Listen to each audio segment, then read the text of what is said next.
undisputed super middleweight champion. I think he's currently a champion at 5 different weight classes. Jeez. He's kind of all over the place. 42-0-0. No big deal. You never fought anybody. Well, who would you like? Well, Canelo Alvarez. Well, he's like 15 pounds heavier than me. Well, why don't you fight him? Sure, I'll do that. And then what will I do? Put on a master class in the fight of the century. The fighter of the century.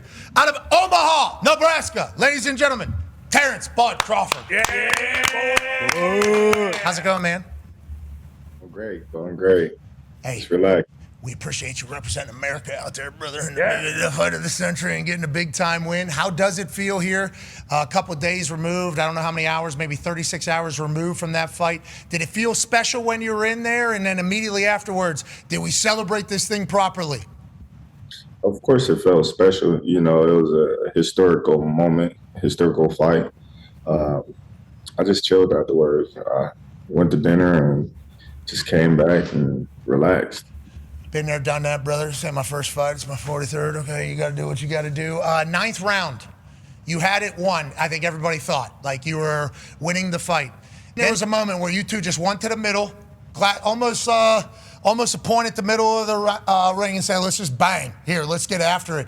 What is the mindset? Is it to put on a show? Do you think in this moment, okay, I'm built for this and also I can outclass him in here? Like, what is the strategy round around? And in this exact moment, did it feel like Allegiant Stadium just needed some fireworks real quick?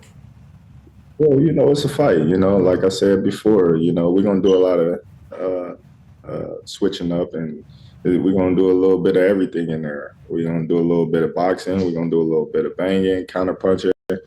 You know, it's going to go a lot of places in that ring. And that's, you know, one of the places that it end up in is in the middle of the ring. Have you seen the clip? Obviously, you saw it live in person. I don't know if you remember every single moment of every single fight. You caught him. You caught him with a great left. His great 5th round, and Terence Crawford knew he had to make a stand in this 6th round. That shot got Canelo's attention as Crawford's back was against the ropes. Here we go, round 9. Oh, and that's a good early land by Crawford. It's on. Like as you connected, and then his jaw maybe impressed you, or what was kind of the feel as you're kind of figuring each other out with the power and the strength of the shots to each other? Not at all. Canelo's a strong fighter. When I caught him with that shot, he was actually, you know, anticipating the right hook, so he kind of rolled with the shot, and then was anticipating the right hook a little bit. So, you know, that's kind of why he looked at like it was like had him on skates in there. Go ahead, AJ.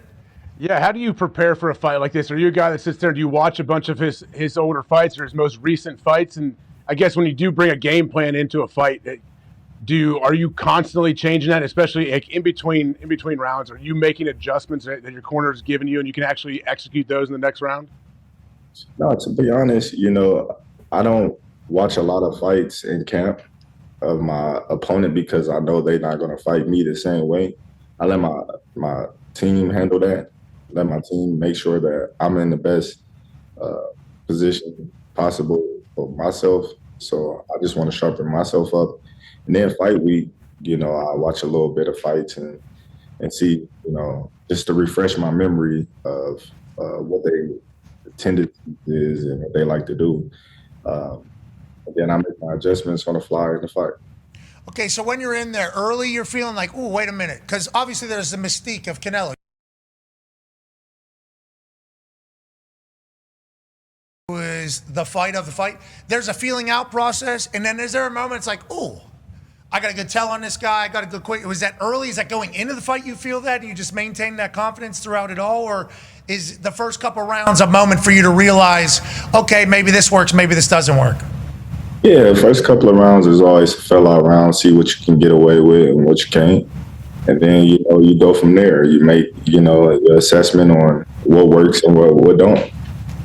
Size looked good. Champ, you kind of talked about your camp and getting ready for the fight. What was it like putting on the weight to jump up a couple weight classes? How did you feel in the ring as far as your speed and as far as your power once you got in there? I felt great. I felt strong. It wasn't a sense of putting on a lot of weight. Like a lot of people is running with that narrative and said, "Oh, he had to put on all this weight." Like, no, I just didn't have to lose too much weight. That way I could put on, a little weight here and there because, of course, I get to do more in strength and conditioning. But I didn't have to put on too much weight. You are the main attraction whenever you're fighting, but this fight, you were the first entrance. Normally, you were kind of clean-up hitter. Here we go. The attraction is here. Was it weird having to wait inside the ring while Canelo's doing his walkout? Did it feel like almost one of your early fights from that aspect just because you were already in there? Oh, not at all. It's part of the game. I've been in that position before. It's been a long time. But at the same time, I understand, that he was the ace and he was the champion and I was, the challenger coming to take his title. So, me walking before him, hey, so be it. When the bell rings, it's all the same. You should have put one of those 40, 50-pound things on that the Deontay Wilder had on. Just test yourself. Just test yourself. Have that on the entire time. I assume that phone call was Turkey or Dana or Canelo saying, when's the rematch? Or when does that type of conversation start for you? I already saw you getting called out by folks. I don't know. Right now, I'm resting and enjoying my victory, and I'm going to go back to my family, and I'm going to just chill for a minute. Yeah, take it in, brother. Fighter of the century. Yeah. Once in a century fight. All time. Looking, who's the champion? Me. Mm-hmm. I'm going to enjoy that and let everybody else handle it. You're going to go back home, we assume, to Omaha, Nebraska. Might have a team over there. Go ahead, Tone. Yeah, Champ, we all saw the Nebraska logo on the mouthpiece. That looks sick. How do you feel about Coach Rule and the boys this year? I feel great about them.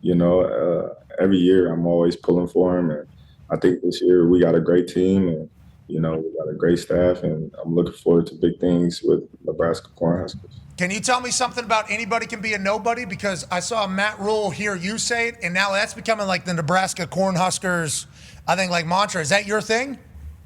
Well, listen, everybody always say that I fight nobodies, and that was a big thing, in the press. On this program is the fact that the star of the weekend, the man who stole the show, the man who not only put on a master class against Canelo Alvarez and put an exclamation point on his resume, in some ways validated everything that he had been saying to all the detractors, all the doubters over the past 10 plus years, that he is the man, that he could be the face, that he is as good as he says and thinks he is. And that, of course, is the brand new undisputed super middleweight champion, the pride of Omaha, the one and only Terence Bud Crawford, who is kind enough to join us on this Monday afternoon. Terence, my man, congratulations. Incredible stuff. Really appreciate you coming on. Hey, thanks for having me again. So what is it like? Can I ask? You just had a moment. We don't know the exact numbers, but we know for sure tens of millions of people were watching on Saturday night. You made history. Three-weight undisputed champion, the first male to ever do it, the second after Clarissa Shields, of course. You beat a guy who was fighting, some say, 3 weight classes above you, and you did it in virtuoso masterclass fashion. I never thought you would top the Errol Spence fight, and you did. 48 hours later, what does it all feel like? I feel great. I'm just sitting back, enjoying my victory and just having my downtime to relax and just sit back and decompress. Is it hard to decompress? I'm assuming you were on an all-time high on Saturday.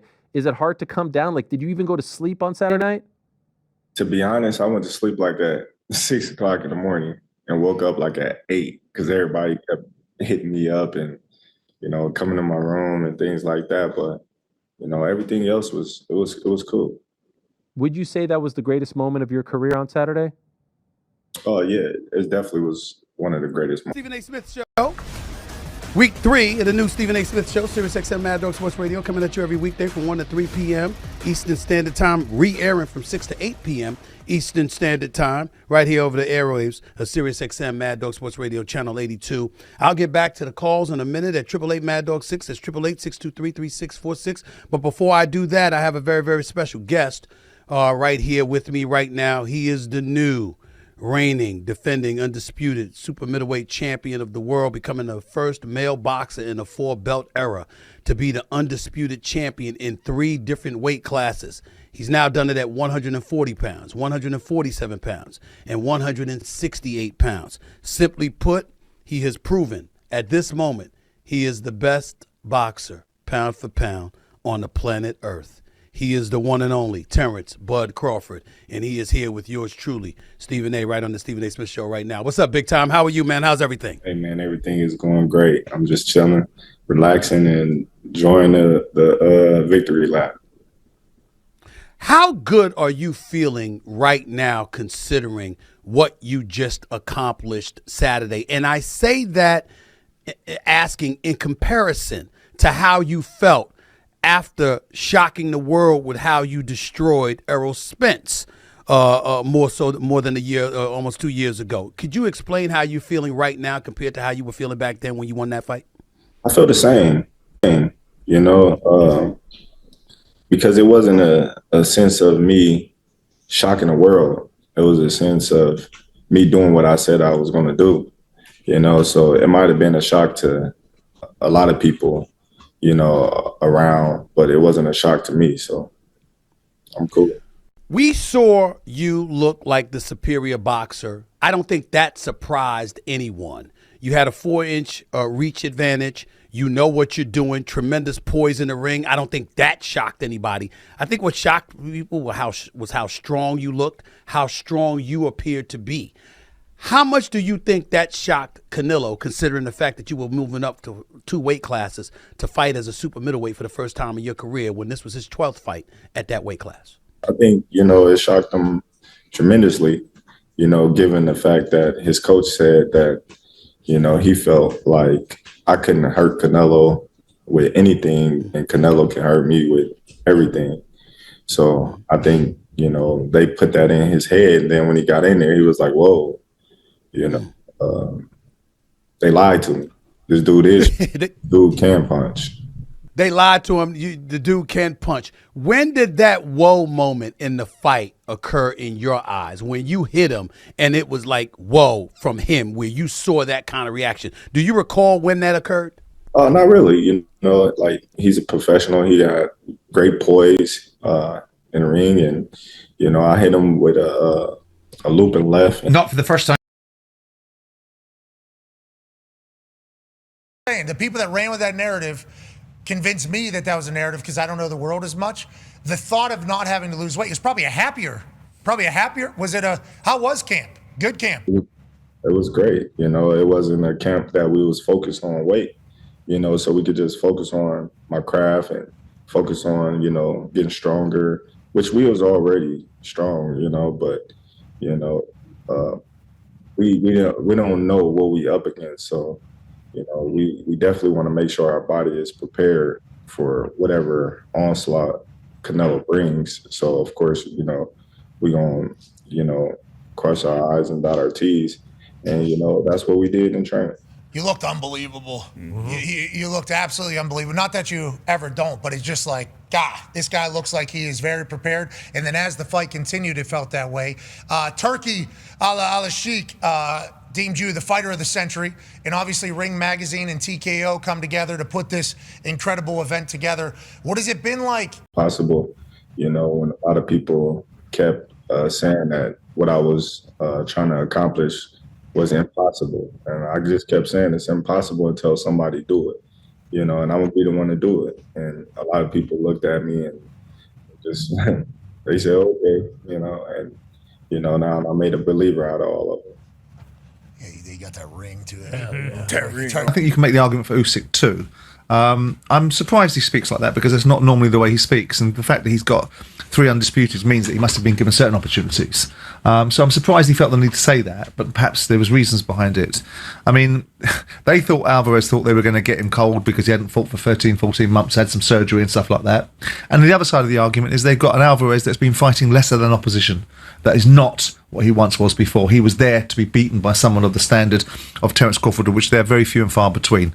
I mean, there was no doubt. The only thing that I felt controversial about this fight, because it didn't catch a light. There were moments in it where it was exciting. It was like better Bivol, because you're seeing 2 of the best fighters in the world. Yeah. And there'd be more emotional investment in watching that tripe that Conor Benn and Chris Eubank will serve up again in terms of the comparison. But there will be. But the fact is the only thing I found controversial about it was the appalling scoring. I don't know how anyone... I mean, the AI scoring was just as bad because it came up with a draw.